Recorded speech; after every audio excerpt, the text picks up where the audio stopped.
Tonight my audience is going to be my wife, my parents, and also a few of my buddies. And I'd like to make a quick distinction that the people that I'm talking to are not just members of the Church of Jesus Christ of Latter-day Saints. I tried to mix it up because of specifically what I'm talking about and how I feel so passionately that it should be talked about amongst everyone because the trends are so devastating with the topic that I'm going to discuss. A few weeks back, I was talking with one of my friends. We were eating lunch, catching up. I hadn't seen him in a little while.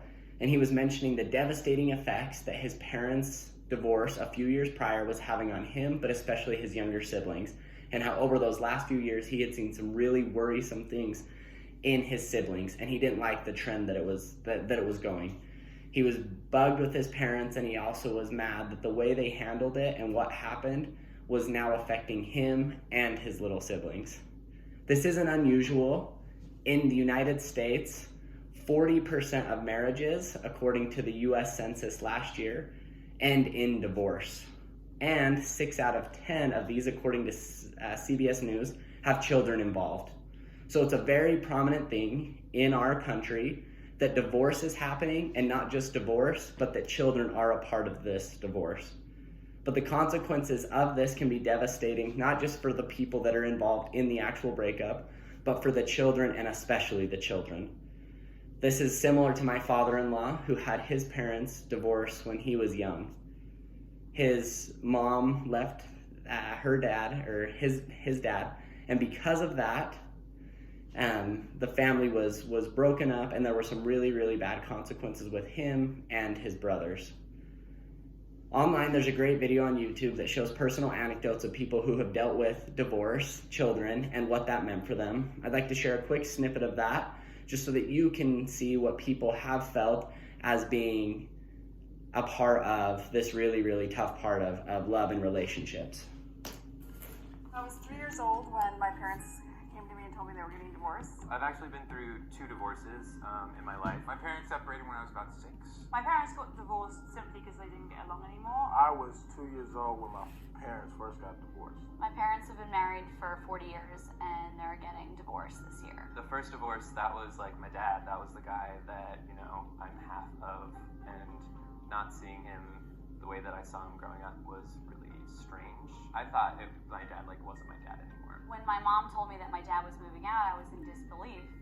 It was almost like I put up this wall of denial. My dad didn't live at home.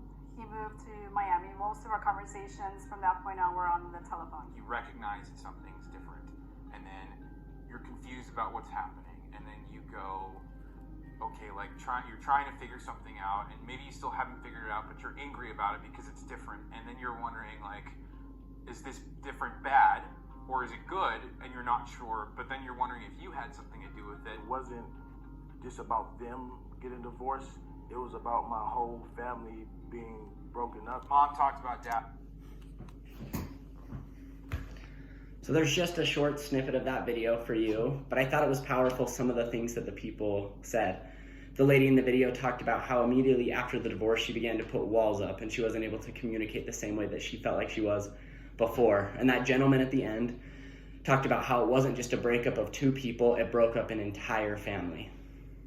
So some staggering statistics to talk about the devastating consequences that happen with the children whose parents get divorced are children whose parents get divorced are 50% more likely to suffer from anxiety, depression, to get worse grades in school and to not perform as well in future jobs, to have lower self-esteem, and the consequences are not just mental, they're also physical as well. And that's a much overlooked part of the consequences that happen to children whose parents get divorced. Physical things include stomach issues, losing sleep, along with all those mental issues.